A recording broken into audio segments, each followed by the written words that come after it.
Hello, everybody. Welcome back after the break. We're continuing with a plenary session. We're going to do that listening to Virginia Talens from the Climate Change Network for Community Initiatives from the Philippines. And she will talk to us about communities struggling for climate justice, particularly also an organization of peasant women who had a climate change education and training, and let's see what that perspective could do in an innovative way. Let's see it as a best practice. So Virginia Talens, the word is yours. Yes, first of all, good morning to you. It's evening here in the Philippines, and this has been a very good opportunity for us to share our story here specifically in our country, which is one of the countries devastated by climate change.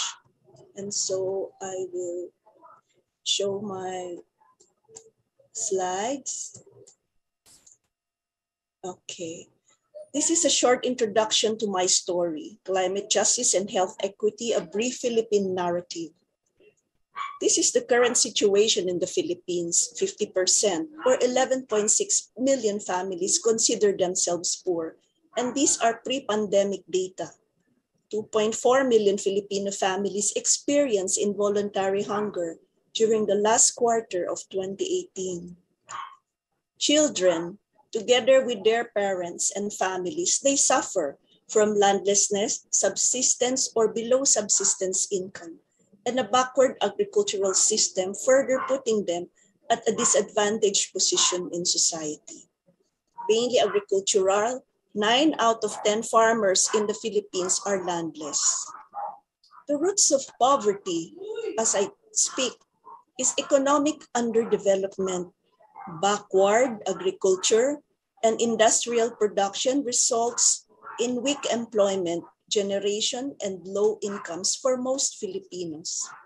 There is also structural inequality, market-dependent development policies, and isolated, residual, or palliative anti-poverty policies. Our healthcare system is business, not service. There are more private hospitals than government hospitals in our 7,100 islands. The state has finally abandoned its responsibility in providing health services under its public-private partnership program. And sadly, at the same time, the government has also slashed the budget of the Department of Health even during the time of the COVID pandemic. Next year, 2022, the Department of Health has a lower budget, and we were really surprised given the pandemic crisis. This is the epitome of a health center that you find in the rural communities. It's dilapidated, there are no facilities, and services are not free. Children, 1 in 5 children are stunted. 1 in 5 children are wasted. 29,000 children are dying annually due to a high prevalence of undernutrition in the country. And climate change has worsened the situation. We have the Typhoon Haiyan of 2013, which is the strongest typhoon to hit Earth, and it has hit the Philippines, causing more than 10,000 deaths, while 3,000 still remain missing. Then we have droughts, severe droughts, especially the drought of 2019, wherein even sources of drinking water dried up. Rising sea levels is very notable among our coastal communities. And one example of this is a village in Bulacan, wherein one single extreme weather disturbance has wiped out the salt farms. The effects on health of climate change are also worsening malnutrition due to food insecurity and poverty, increase in the incidence of vector-borne diseases like dengue and malaria. Case in point, in 2019, we had 500,000 cases of dengue throughout the country with 2,000 deaths, specifically among children. increased incidence of respiratory and cardiovascular ailments, waterborne diseases like gastroenteritis, leptospirosis, and typhoid. Mental health is also a specific concern. Mental health and psychosocial well-being are not included in the country's framework strategy in dealing with climate change. A case in point, post-Haiyan, there were cases of anxiety and depression, as well as suicides among the victims. Interventions went only as far as single stress debriefing sessions for survivors. Unprocessed emotions are an added vulnerability to survivors. We need mental well-being to survive these disasters year in and year out. This was the sharing of Haiyan victims, and I was able to work with them post the Haiyan tragedy. Factors that worsen climate change effects are presently also a concern, like conflicting laws, policies, and projects that render people more vulnerable to climate change. The business as usual modes of governance giving little focus on disaster preparedness, rehabilitation, and climate change adaptation that the people direly need. Also, the unbridled plunder and destruction of natural resources continue, like mining, wherein the Philippines, being the fifth most mineralized country in the world, has 50 large-scale metallic mines and 50 non-metallic mines of limestone and shale. The Philippines remain at the losing end in the mining industry. It contributes to only 0.69% of gross domestic product and 0.50% to total employment. Mine tailings pose the greatest environmental hazard. Case in point is the Marcapur tragedy in the province of Marinduque and the Philex mine spill in Benguet. Large dams for hydroelectric power displace communities of indigenous people. Case in point is the NCWSP or the Kaliwa Dam, which will displace 20,000 indigenous Dumagat Remontado tribes. It will destroy agricultural forest land and wildlife habitats inside the Kaliwa watershed forest reserve. And as we see in this graph, deforestation has worsened from the time of Spanish colonization, American colonization, and the fake Philippine independence. We see only 8,000 square kilometers of virgin forests left. The vilification and repression of people's initiatives continue.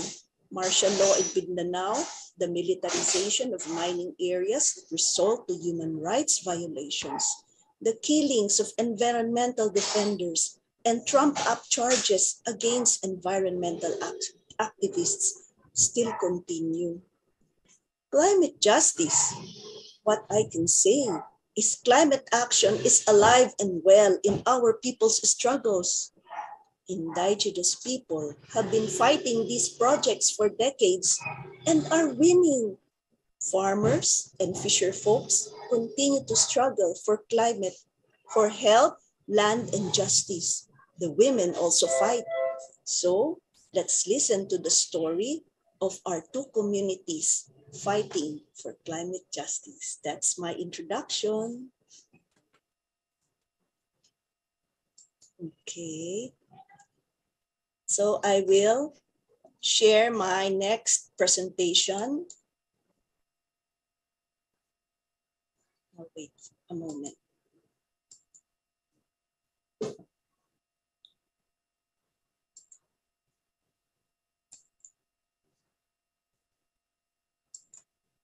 Okay. Can I proceed?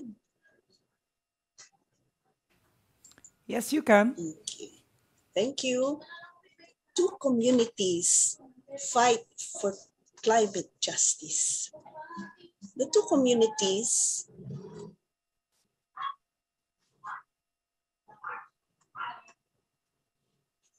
located north of Luzon Island is a vast plain that comprised the Cagayan Valley surrounded by mountain ranges of the Sierra Madre, Caraballo, and the Cordillera.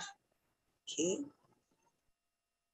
Home to mostly peasants of Ilocano descent, people cultivate corn, rice, and tobacco for centuries since the time of Spanish colonization, when vast tracts of land called haciendas were fully controlled by the King of Spain. A promise was made to the people of Barangay Hacienda Santa Isabel Norte in Ilagan town of Isabela by the King of Spain that their land will be returned to them after 100 years from 1882. Come 1983, instead, the land was sold to a landlord businessman.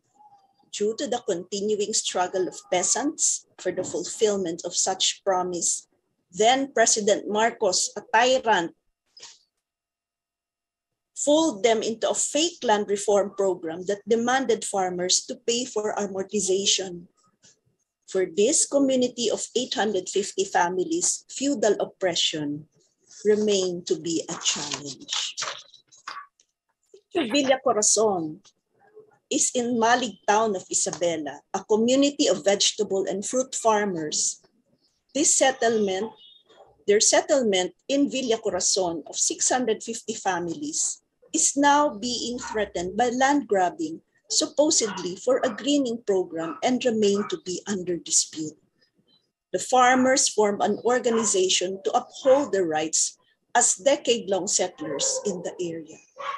Both communities were severely affected by the long drought of 2019 I talked about earlier, the pandemic of 2020, and severe storms and that brought floods and hunger until 2021. The drought deprived them of income and food for consumption that has rendered them more vulnerable against the COVID pandemic. The COVID pandemic lockdowns followed when they barely recovered from the onslaught of drought for which no government aid were given except for loans.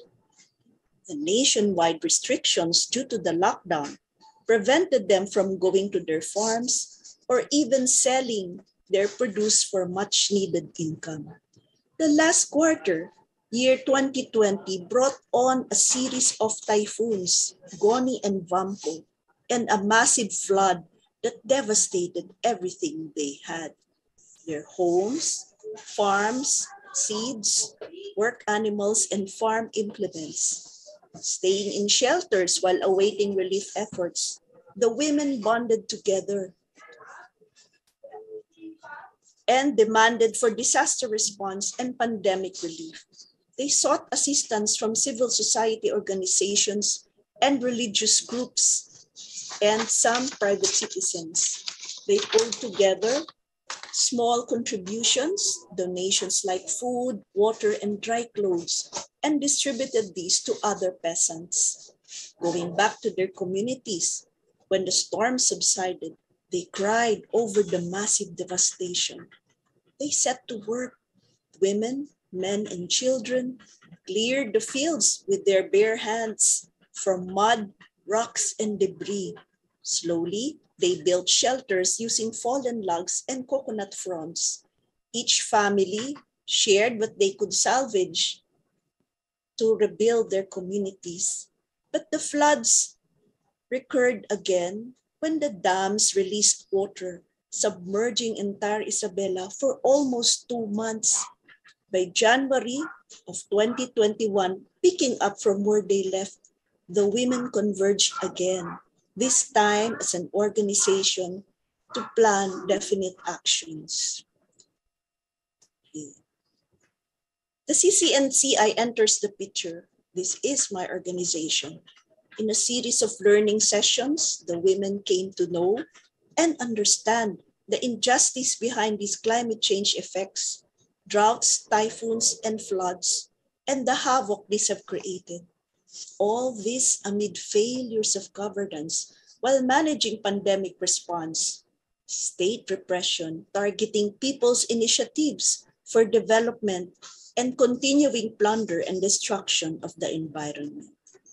The learning sessions benefited the CCNCI and the peasant women with a strong organizational base, climate adaptation was made to work. This is a picture of the peasant women and some men in the communities learning about climate change.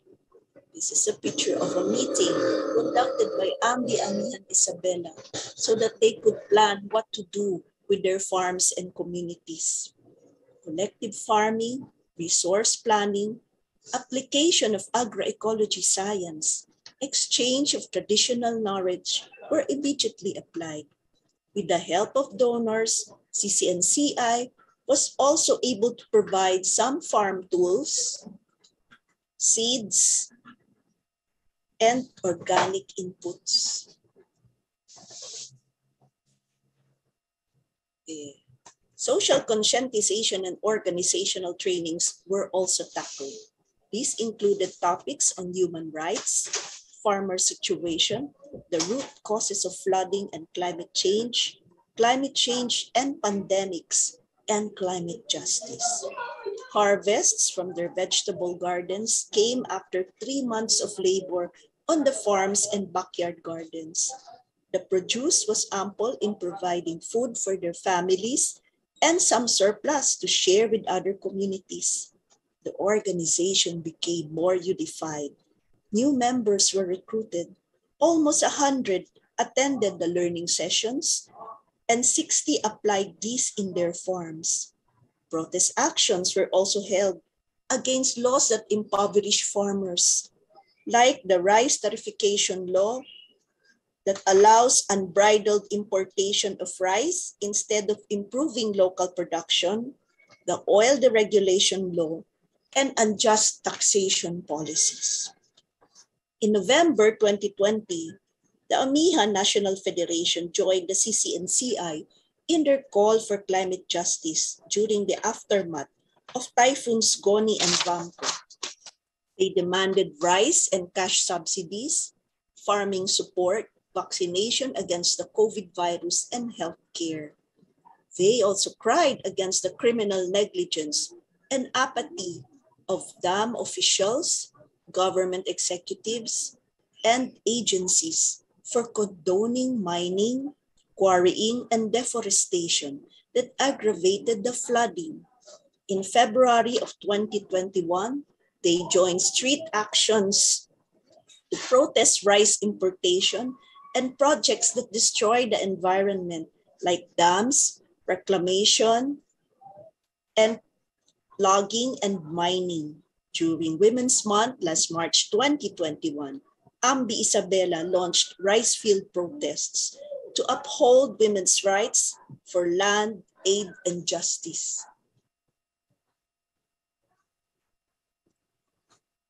They joined the CCNCI in the Climate Strike March in September. In the same month, they commemorated the anniversary of martial law in a protest march calling for the ouster of a fascist president under whom activist peasant women have been killed by alleged state agents and scores illegally arrested on Trump Act charges. In October 2021, during the International Rural Women's Day, Amihan marched on the streets in different cities nationwide to protest the liberalization of agriculture, land grabbing, and 100% foreign ownership of land and businesses. Women led these two communities towards action for the survival, assertion of rights under a regime that promulgates repression as a policy. They call themselves Ambi Isabella, Asosasyon Dagiti Mandalon Ti Babae Ti Isabela, a local chapter of the Amihan National Federation of Peasant Women. Socially aware, determined, justice-seeking women overcome poverty and oppression through a movement for change. Climate justice is also now their goal. They say, uproot the system and climate imperialism. Thank you very much. Thank you. Thank you, Virginia. people can ask a few questions. We still have some time before lunch break, like 10 minutes. So don't hesitate to click on the Q&A button and ask your question. I have a first one here already for you, Virginia. What does climate justice mean to you? Climate justice means to me that all of these sufferings should be put to an end and the victims given just compensation for all the damages that have caused them.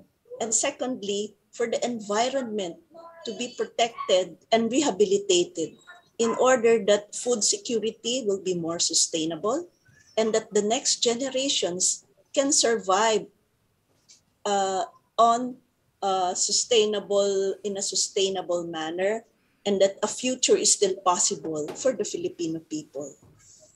Okay, thank you. A next question. As we heard from Professor Lowenson, we can learn from each other to reach the right to health and healthy societies. What can we learn from indigenous communities from your experience?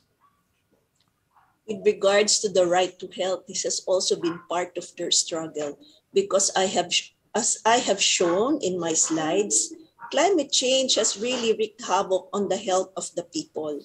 And most of our indigenous communities, they have a system of healthcare based on their ancestral land, based on the resources that they have in the forests, mountains, and rivers. But some of these policies and different laws are actually taking the land away from them. They say that they can survive because they know nature best. However, if these policies continue, like mining, deforestation, and the demolition of indigenous people communities from their ancestral lands, then health equity will not be made possible. Mm-hmm. So what we are sharing here is that this has to be a holistic people's movement. Health and well-being is our goal. However, the system must also give us a way to be able to attain this goal, so that in order to do this, a people's movement is in place in order that these goals will be achieved. And as I have said, one of them is the protection of environment that will ensure health equity, especially among our indigenous people. Thank you. What is remarkable in your reports is, and very different to the Western way of thinking, is the collective tackling of solving the problem. The fact that people are sharing the goods that they can find to survive. It's very particular. Oh, yeah, especially during disasters like what I have described in the previous year of the series of disasters that we experienced. This is really part of the culture and spirit of the Filipino people. They help each other, and it always has to be a collective effort. Otherwise, we will not survive, because some of our local leaders and the national government failed us in several ways, so that people, they say, are resilient, but actually resiliency is a big question for us because it's multifactorial. However, in the communities, we really help one another. And this has also helped us to survive, move on, be socially aware, and fight for our rights. I have a question from Jessica Burton. Thank you so much for this very interesting presentation. She wants to know, what are the materials that are mined in Philippines? Excuse me, materials. Which material? What is the mining in the Philippines? What are they mining for? Gold, because we are number 3 in gold reserves, and also nickel. Most of our large mining projects here are gold and nickel, especially in Mindanao. And most of these are in indigenous people areas. Mm-hmm. How can we engage ourselves in your fight against the destruction of your ancestral lands? specifically for this opportunity that you gave me is already a big help for us, that we are able to share our story to the international world in order that we can get climate justice. These mining companies must stop plundering our resources and what is left of them. As we have said, our forests have already only 8,000 square kilometers left from the time of Spanish colonization. And we hope that avenues like this we will call on these companies and the governments that support them to stop plundering our natural resources so that we can preserve our carbon sinks and also help our people to survive and a future for our children. Thank you. Thank you very much, Virginia. These are the questions that I had, so thank you for participating, and stay with us to listen to the next speakers in the afternoon, because we're going to have now a lunch break that will last till 1 o'clock, I believe. So Central European time. I'm sorry, Virginia. I know it's evening where you are. Yes. So just 1 hour lunch break. And meanwhile, we will have the climate poets, Sekou and Marianne, who will do a live performance for us. So bon appetit, enjoy your meal, and see you in an hour. Thank you all. Thank you.